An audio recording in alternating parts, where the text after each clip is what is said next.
How are you today? Joyful. Why are we joyful? Because Jesus is in our hearts. Amen.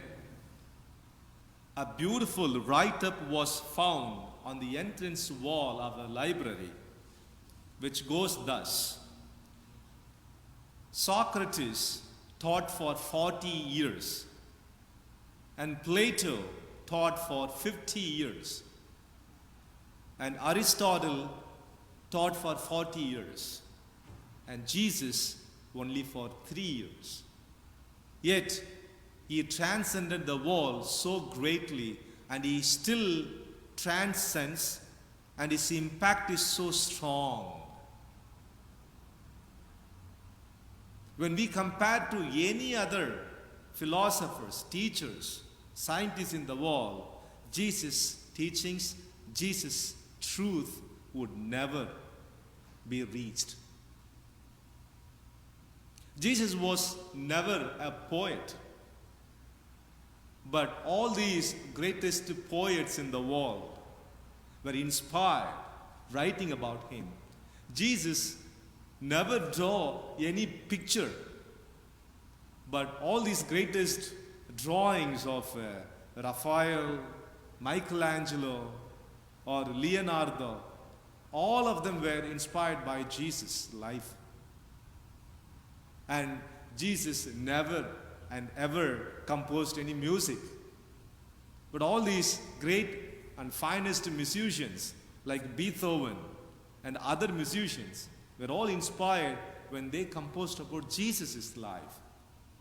Jesus inspired every sphere of life, and he brought greatest impact in every layers of human greatness. What would be our personal experience about Jesus? The quality of our Christian life depends indeed upon the quality of our personal relationship with Jesus, our personal understanding about Jesus. Sometimes we are prone to misunderstand Jesus as a stumbling block in the worldly life. But if we truly understand Jesus as the strength of our life, we would see him as our greatest enrichment, grace and blessings and holiness. Why not our own salvation? Therefore, dear brothers and sisters, I am just here with two important questions that we see in the gospel. Jesus made two questions to his own disciples. Who do people say that Jesus was? The second question, who do you say that Jesus is? Of course, people said that he was John the Baptist, Jeremiah, Elijah, all these human understanding. People tried to, confine Jesus with human nature. Of course, he was human. And Peter, with the divine revelation, professed that Jesus was the Messiah, the Anointed, the Christ. Sometimes we are prone to confine Jesus as the divine person alone, but Jesus beautifully revealed himself that he was a divine human, a God human. So what is my personal experience about Jesus? Sometimes we have our own, lenses to see Jesus. Oh, Jesus is very good with his social portrait. We love sociable Jesus who fought against this social discrimination, who was willing to bring equal social status. We love him. We admire about his quality.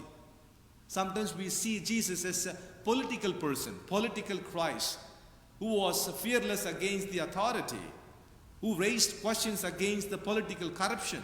We admire about Jesus. And sometimes we admire Jesus as a wonder worker, as miracle maker, as a divine person. And we have got so many, portraits about Jesus that we like to see, we admire of him. But there is one truth. Jesus is also a suffering God for you and for me. He came to give up his life for our salvation. We always want to follow Jesus in his exaltation. When it comes to suffering, pain, and challenges, oh, Jesus, let me not take that cup for me. No, I don't want that cup. I love you politically. I love you socially. I love you, with your divine nature. But when it comes to suffering for you, Jesus suffered. And Jesus challenged us to.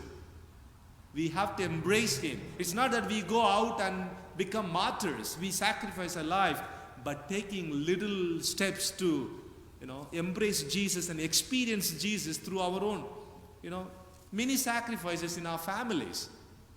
Understanding, accepting, forgiving, going extra miles to better our relationships, going extra miles to help someone else, walking extra miles to bring somebody to Christ. If that experience is good inside, I would become a better example outside. Because the quality increases with Jesus, and my quality increases with my own friends outside. And that's what today's Saint Dominic beautifully showed to the world, how he was close to God and he was, close to his people. God bless you all. May the name of God be glorified. Amen.